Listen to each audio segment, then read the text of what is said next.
ಶ್ರೀಮಾತ್ರೇ ನಮಃ. ಶ್ರೀ ಗುರುಭ್ಯೋ ನಮಃ.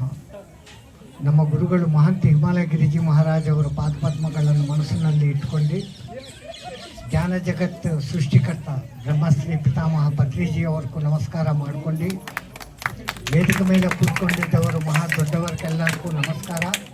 ಬಂದಿದ್ದ ಜ್ಞಾನಿಗಳು ನಿಮಗೆಲ್ಲರಿಗೂ ನಮಸ್ಕಾರ. ಪ್ರತ್ಯೇಕವಾಗಿ ನಾಗಿರೆಡ್ಡಿ ಅವರಿಗೆ ನಾವು ಪ್ರತ್ಯೇಕ ನಮಸ್ಕಾರ ಹೇಳ್ತಾ ಇದ್ದೀನಿ. ಕಾರಣ ಅವರ ಮೂಲಕವಾಗಿ 1 ವರ್ಷದಿಂದ ಅಖಂಡವಾಗಿ ಧ್ಯಾನ ಮಾಡಿಕೊಂಡ ಇರೋದು ಈ ದಿನ ಶಾಖಾಹಾರ ರ್ಯಾಲಿ ಮಾಡಿದ್ದು. ಇದರಲ್ಲಿ ನಾವು ಭಾಗ ತಗೊಂಡೋದಕ್ಕೆ ಬಲಿ ಕೊಡು ಅಂತಾರ. ಅವರು ಬಲಿ ಕೊಡು ಅನ್ನೋದ್ರಲ್ಲಿ ಬೇರೆ ಅರ್ಥ ಇದೆ. ಈಗ ಕೋಳಿ ಇದೆ, ಅದು ಯಾವಾಗಲೂ ಏನಂತ ಇರ್ತದೆ, ಕೊಕ್ಕರು ಕೋರಿಕೆ ಒಂದು ಬಿಟ್ಟಂದ್ರೆ ಒಂದು ಕೋರಿಕೆ, ಅದು ಬೇಕು ಇದು ಬೇಕು ಅದು ಬೇಕು ಇದು ಬೇಕು. ಆ ಕೋರಿಕೆನು ನಿಮ್ಮ ಒಳ್ಳ ಇರೋದು ಆ ಕೋಳಿನ ನನಗೆ ಬಲಿ ಕೊಡುವಂತಾರೆ ದೇವರು. ಅದು ಬಲಿ. ಏನು ಬಲಿ ಅಂದರೆ ಕೋಳಿನ ಕೋಸ್ತೀನಿ ತಿನ್ನೋದಲ್ಲ. ನಮ್ಮ ಮನಸ್ಸಿನಲ್ಲಿ ಇರೋದು ಕೋಳಿನೇ ಅವ್ರಿಗೂ ಬಲಿ ಕೊಡಬೇಕು ಅಷ್ಟೇ. ಒಂದ್ಸಲ ಬಲಿ ಕೊಟ್ಟು ಬಿಟ್ಟಿದ್ದಂದ್ರೆ ನಮ್ಮೊಳಗೆ ಈ ದುಷ್ಟ ಕೋರಿಕೆಗಳು ಬರಂಗಿಲ್ಲ. ಶಿಷ್ಟ ಕೋರಿಕೆಗಳಂತೂ ಇದೆ, ಅದು ಇರಬೇಕು. ಹೀಗೆ ಇಷ್ಟೊಂದು ಸಂಕಲ್ಪ ಮಾಡಿಕೊಂಡು ಇಷ್ಟೊಂದು ಜನ ಕೂತ್ಕೊಂಡಂದ್ರೆ ಮಳೆ ಬರ್ತದೆ ಅಂತ ಭಯಪಡಿಸ್ತಾರೆ. ಮಳೆ ಯಾಕೆ ಬರ್ತದೆ? ಬರಂಗಿಲ್ಲ. ಯಾಕಂದರೆ ಅವ್ರಿಗೆಲ್ಲ ಏನು ಇಷ್ಟ ದೇವರಕ್ಕೂ ಸಂತುಷ್ಟಿ ಆಯಿತು. ಅವ್ರು ಒಂದೇ ಸ್ವಲ್ಪ ಹಾಯ್ ಅಂತ ಹೇಳಿಬಿಟ್ಟು ಹೋಗಿದ್ದಾರೆ ಅಷ್ಟೇ. ಅಲ್ಲಂದ್ರೆ ಆ ಮೇಘ ನೋಡಿಬಿಟ್ಟಿದ್ದಂದ್ರೆ ಭಾಳ ಮಳೆ ಬರೋ ಥರ ಇದೆ. ಅಂದರೆ ಬರಲ್ಲ ಅಂದರೆ ಕಾರಣ, ಬಂದಿದ್ದಕ್ಕೂ ಕಾರಣ ಏನಂದರೆ ಅವ್ರಿಗೂ ಇಷ್ಟ ಆಯಿತು, ಪ್ರೀತಿ ಆಯಿತು. ಅರೆ 1 ವರ್ಷದಿಂದ ನೀವೆಲ್ಲ ಇಷ್ಟು ಧ್ಯಾನ ಮಾಡಿ ಈ ಊರಿನಲ್ಲಿ ಒಂದು ಪಿರಮಿಡ್ ಬರಬೇಕು ಅಂತ ದೃಢ ಸಂಕಲ್ಪ ಮಾಡಿಕೊಂಡು ಶಾಖಾಹಾರ ಜಗತ್ತು ಮಾಡುವಾಗಿದ್ದ ಮಾರ್ಗ, ಸುಲಭವಾಗಿದ್ದ ಮಾರ್ಗ ಧ್ಯಾನ. ಅಂದರೆ ಇನ್ನೊಂದು ಬಲಿ ಕೊಡ್ತೀವಿ ನಾವು. ಏನದು ಏನು ಮಾಡು ಬವೆಲು ಅದೇನು ಎಷ್ಟು ಮಳೆ ಬಂದೆ ಅಂದ್ರೂ ಅಂತ ಹೋಗ್ತಾ ಇರ್ತದೆ. ಎಷ್ಟು ಸಲ ದಳ ಉಡಿಸಿಬಿಟ್ಟೈತೆ ಅಂದ್ರೂ ಅದು ಪಾಟ್ಲದು ಹೋಗ್ತಾ ಇರ್ತದೆ. ಮಹಿಷಾಸುರ ಮರ್ದಿನಿ ಮಾಡಬೇಕು ಅಂದರೆ ಈ ಅಲಸತ್ವ ನಮ್ಮ ಬಿಡಬೇಕು. ಯಾವಾಗಲೂ ಆಕ್ಟಿವ್ ಆಗಿರಬೇಕು. ನಾವು ಬರೇ ದೇಹ ಇಲ್ಲ, ನಮ್ಮ ಒಳಗೆ ಇರೋದು ಆತ್ಮಸ್ವರೂಪವು. ನಾವು ಆ ಆತ್ಮ ಯಾವಾಗ ನಡೆಸಿಬಿಟ್ಟದೋ ಆ ಥರ ನಾವು ನಡೆಸಬೇಕು ಅಂತ ದೃಢ ಸಂಕಲ್ಪ ತಗೋಬೇಕು. ಈ ದೇಹ ಬಗ್ಗೆ ನನಗೆ ಅದು ಬೇಕು, ಕುಳೂರು ಬಂದಿದ್ದು, ಮಳೆ ಬಂದಿತ್ತು, ಛತ್ರಿಬೇಕು. ಮಳೆ ಬಂದಂದ್ರೆ ಏನಾಯ್ತಪ್ಪ, ಸಹಜ ಸಿದ್ಧ ಕ್ರಿಯಾ. ಆ ಥರ ಒಂದೊಂದು ಜಂತುವಕ್ಕೆ ಬ್ಯಾಕ್ನಲ್ಲಿ ಒಂದೊಂದು ವಿಶೇಷ ಇದೆ. ಆ ಜಂತುಗಳನ್ನೆಲ್ಲ ನೀವು ಬಲಿ ಕೊಡು. ಆ ಜಂತುಗಳೆಲ್ಲ ಎಲ್ಲ ಹೆಂಗಿದ್ದಾರೆ, ಎಲ್ಲಿದ್ದಾರೆ? ನಮ್ಮ ಒಳಗನೇ ಇದ್ದಾರೆ. ಫಸ್ಟ್ ನಿಮ್ಮ ಒಳಗೆ ಇರೋದು ಈ ಜಂತು ಲಕ್ಷಣಗಳನ್ನು ನೀವು ಬಿಟ್ಟಿದ್ದಂದ್ರೆ ನೀವು ಸ್ವಚ್ಛಮಾನ ಪರಮಾತ್ಮ ಆಗಿಬಿಡ್ತವೆ. ಮಾನವರಲ್ಲಿಂದ ದಾನವರಾಗೋಕೆ ಬಹಳ ಶುದ್ಧ ಸುಖ ಈಸಿ ಮಾರ್ಗ. ಹಿಂಸಾ ಮಾರ್ಗವನ್ನು ಹೋಗಿಬಿಟ್ಟಿದ್ದಂದ್ರೆ ನೀವು ದಾನವ ಆಗಿಬಿಡ್ತೀವಿ. ಮಾಧವ ಆಗೋಕೆ ನಮ್ಮ ಮಾನವ ಜನ್ಮ ತಗೊಂಡಿದ್ದಿದ್ದು. ಮಾನವ, ದಾನವ, ಮಾಧವ ಮೂರಿನಲ್ಲಿ ಏನು ವ್ಯತ್ಯಾಸ ಕಾಣಿಸ್ತಾ ಇಲ್ಲ. ಅಂದರೆ ಈ ಮಾನವರು ದಾನವರ ಬುದ್ಧಿ ಬಿಟ್ಟದ್ದಂದರೆ ಫಸ್ಟು ಒಳ್ಳೆ ಮಾನವರಾಗಿಬಿಡ್ತಾರೆ.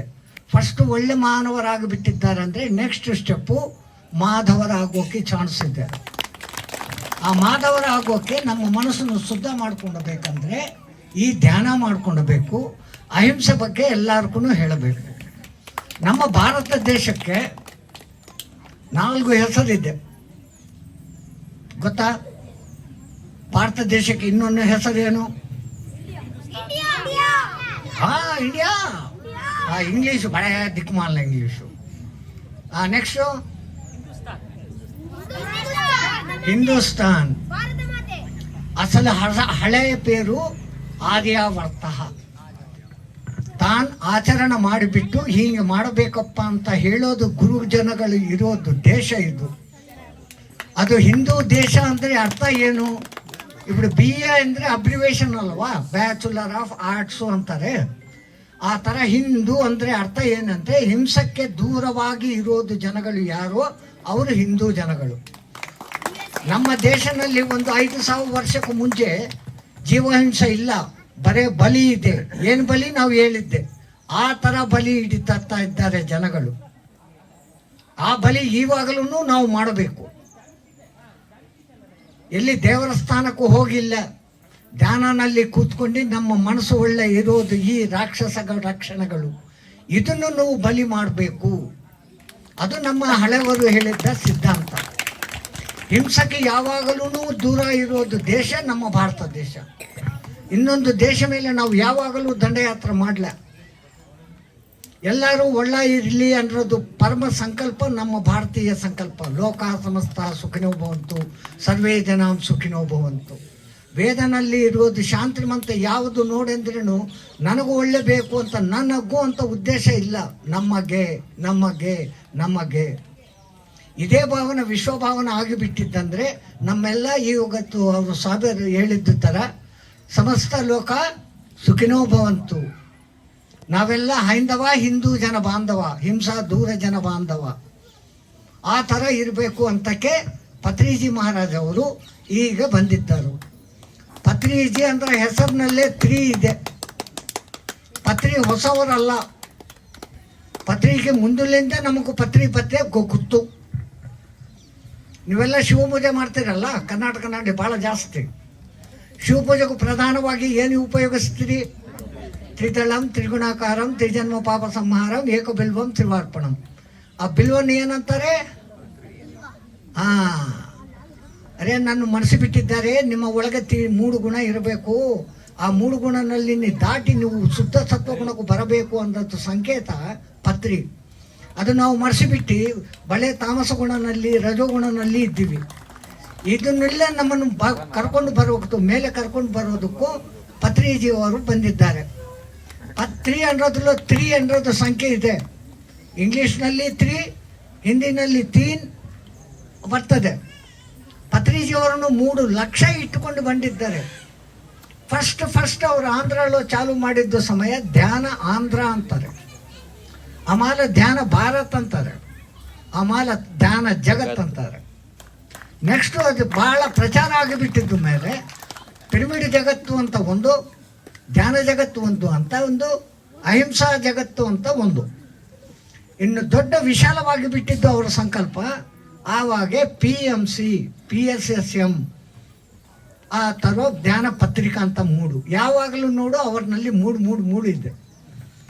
ಅವ್ರ ಕುಟುಂಬನೂ ಮೂಳೆ, ಹೆಂಡತಿ 2 ಮಕ್ಕಳು, ಹಮ್ದೋನೋ ಹಮಾರಕೋ ದೋನೋ.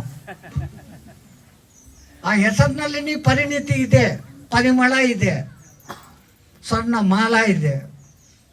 ದೇವರು ಒಬ್ಬರನ್ನು ಸಂಕಲ್ಪ ಮಾಡಿಕೊಂಡು ಇವರು ಹೋಗಿ ಈ ಥರ ಕೆಲಸ ನಮ್ಮದು ಮಾಡಬೇಕು ಅಂತ ಒಬ್ಬನು ಸೆಲೆಕ್ಟ್ ಮಾಡ್ಕೊಂಡು ಕಳಿಸ್ಬಿಡ್ತಾರೆ. ಆ ಮಾಡೋಕ್ಕೆ ಶುಭ ಸೂಚನೆ ಅವರ ಕಂಠನಲ್ಲಿ ಸ್ವರ್ಣಮಾಲ ಹಾಕಿಬಿಡ್ತಾರೆ. ಪತ್ರಿಕೆ ಸ್ವರ್ಣಮಾಲ ಹಾಕಿಬಿಟ್ಟಿದ್ದಾರೆ. ಅವರ ಫಸ್ಟ್ ಡಾಟರ್ ಅವರಲ್ಲಿ ಪರಿಣಿತಿ ಬಂದುಬಿಟ್ಟಿದ್ದಂದ್ರೆ ಪರಿಮಳ ಜಾಸ್ತಿ ಆಗಿಬಿಡ್ತದೆ. ಆ ಪರಿಮಳನ್ನು ಜಗತ್ತಿಗಂತನೂ ಕೊಡಬೇಕು ಅಂತ ಒಂದು ಪ್ಲಾನಿಂಗ್. ಆ ಹೆಸರಿನಲ್ಲೇ ಎಷ್ಟೆಷ್ಟು ಪ್ಲಾನಿಂಗ್ ಇದೆ ಭಗವಂತರವರು. ಸೊ ಆ ಅಖಂಡ ಮಹಾರಾಜ್ ಇವಾಗ ಇಲ್ಲೇ ಇದ್ದಾರೋ ಅನ್ನೋದಕ್ಕೆ ಕಾರಣ, ನಾವು ಎಲ್ಲಿ ಹೋಗಿದ್ದಂದ್ರೇನು ಪತ್ರಿಜಿ ಅವ್ರಿಗೂ ಒಂದು ಸೀಟ್ ಕೊಡಪ್ಪ ಅಂತ ಹೇಳ್ತೇನೆ. ಇದು ಮೇಲೆ ನಮ್ಮ ಪತ್ರಿ ಧ್ಯಾನ ಜಗತ್ ಜನಗಳು ಎಲ್ಲಿ ಇದು ಮಾಡಿದ್ದಂದ್ರೂ, ಸಭಾ ಮಾಡಿದ್ದಂದ್ರೂ ಪತ್ರಿಜಿ ಅವ್ರಿಗೂ ಒಂದು ಸ್ಥಾನ ಕೊಡಬೇಕು. ಅವರು ಎಲ್ಲಿಯೂ ಹೋಗಲ್ಲ. ಎತ್ರ ರಘುನಾಥ ಕೀರ್ತನಂ ತತ್ರ ಕುಪ್ಪಮಸ್ತಕಾಂಜಲಿ ಬಾಷ್ಪವಾಯು ಪೂರ್ಣ ಪರಿಪೂರ್ಣ ಲೋಚನಾಂ ನಮತ ರಾಕ್ಷಸಾಂತಕಂ ಅಂತಾರೆ. ರಾಮನಾಮನು ಒಂದು 10 ಜನ ಎಲ್ಲಿ ಹೇಳ್ತಾರೋ ಅಲ್ಲಿ ಹನುಮಂತರು ಬರ್ತಾರೆ. ಆ ಥರ 2 ಧ್ಯಾನಿಗಳು ಕೂತ್ಕೊಂಡಿದ್ದಾರು, ಮಾತಾಡ್ಕೊತಾ ಇದ್ದಾರು, ಅಹಿಂಸಾ ಪದ್ಧತಿ ಮಾತಾಡ್ಕೊತಾ ಇದ್ದಾರು ಅಂದರೆ ಅಲ್ಲಿ ಪತ್ರಿಜಿ ಇರ್ತಾರೆ. ಅವ್ರು ಎಲ್ಲಿಯೂ ಹೋಗಲ್ಲ. ಬಾಡಿ ಬಿಟ್ಟಿದ್ದಾರೆ. ಬಾಡಿ ಬಿಟ್ಟದ್ದು ಒಂದು ಕಾರಣವಾಗಿ ಈಗ ಇಷ್ಟು ವಿಸ್ತೃತ ಆಗಿಬಿಟ್ಟಿದ್ದು. ಬಾಡಿನಲ್ಲಿ ಇದೆ ಅಂದರೆ ಬಳೆ ಒಂದು ಪರಿಮಿತಿ ಇರ್ತದೆ. ಸಾಯಿಬಾಬಾ 1918ನಲ್ಲಿ ದೇಹ ಬಿಟ್ಟಿದ್ದಾರೆ. ಅದಕ್ಕೆ ಮುಂಚೆ ಸಾಯಿಬಾಬಾ ಎಷ್ಟು ಜನಕ್ಕೆ ಗೊತ್ತು? 2-3 ಲಕ್ಷ ಕರ್ನಾಟಕ ಜನಗಳಿಗೆ ಮಾತ್ರವೇ ಗೊತ್ತು. ಇವಾಗ ಕೋಟಿ ಕೋಟಿ ಜನಗಳಿಗೂ ಗೊತ್ತು, ಬಾಡಿ ಬಿಟ್ಟದ್ದು ಮೇಲೆ ಅಷ್ಟು ಶಕ್ತಿ ಬರ್ತದೆ. ಅದೇ ಥರ ಪತ್ರಿಜಿ ಶಕ್ತಿ ಈ ಥರ ಮಾಡಿಬಿಟ್ಟು ಈ ಥರ ಜನಗಳು ಊರೂರ ರ್ಯಾಲಿಗಳು, ಊರೂರ ಪಿರಮಿಡ್ಗಳು ಮಾಡ್ತಾ ಇದ್ದಾರೆ. ಭಾಳ ಸಂತೋಷಕರವಾಗದ ವಿಷಯ, ಒಂದೇ ಒಂದು ಬಳ್ಳಾರಿನಲ್ಲಿ 200 ಪಿರಮಿಡ್ಗಳು ಇದೆ. ಈ ಮಹಾತ್ಮ ಆ ಪಿರಮಿಡ್ಗೆ ಅಂಕಿತವಾಗಿ 23 ವರ್ಷ 24 ವರ್ಷದಿಂದ ಅದನ್ನೇ ಇಟ್ಕೊಂಡಿದ್ದಾರೆ. ಈಗ ನೀವೆಲ್ಲನೂ ಇವನ್ನು ಆದರ್ಶವಾಗಿ ತಗೊಂಡು ಧ್ಯಾನ ಪ್ರಚಾರ ಮಾಡಬೇಕು, ಅಹಿಂಸಾ ಪ್ರಚಾರ ಮಾಡಬೇಕು. ಧ್ಯಾನ ನೀವು ಮಾಡಿ ನೀವು ಉದ್ಧರಿಸ್కొని ಎಲ್ಲ ಜನಗಳನ್ನು ಉದ್ಧರಿಸಬೇಕು ಅಂತ ಹೇಳ್ಕೊಂತ ಜೈ ಶ್ರೀಮನ್ನಾರಾಯಣ. ನಾವು ಫಸ್ಟ್ ಹೇಳ್ಬಿಟ್ಟಿದ್ದೆ, ನಾವು ಹೇಳೋದು ಧ್ಯಾನ ಮಾಡಿದ್ರೆ ಜೋರಾಗಿ ಥ್ಯಾಂಕ್ ಯು. ಮುಗುಳಾಪುರ ಗ್ರಾಮಕ್ಕೆ ಸುಮಾರು ಒಂದು 2-3 ಸರ್ತಿ ನಾನು ಬಂದಿದ್ದೀನಿ. ನನ್ನ ಅನುಭವನ ಹಂಚ್ಕೊಂಡಿದ್ದೀನಿ. ಮತ್ತು ಇಷ್ಟು ದಿವಸ ಇಲ್ಲಿ ಧ್ಯಾನ ಮಾಡೋದಕ್ಕೆ 365 ದಿವಸ ಧ್ಯಾನ ಮಾಡೋದಕ್ಕೆ ಇಲ್ಲಿ ಒಂದು ಆಲೋಚನೆಯ ಶಕ್ತಿ ಬದಲಾಗಿದೆ.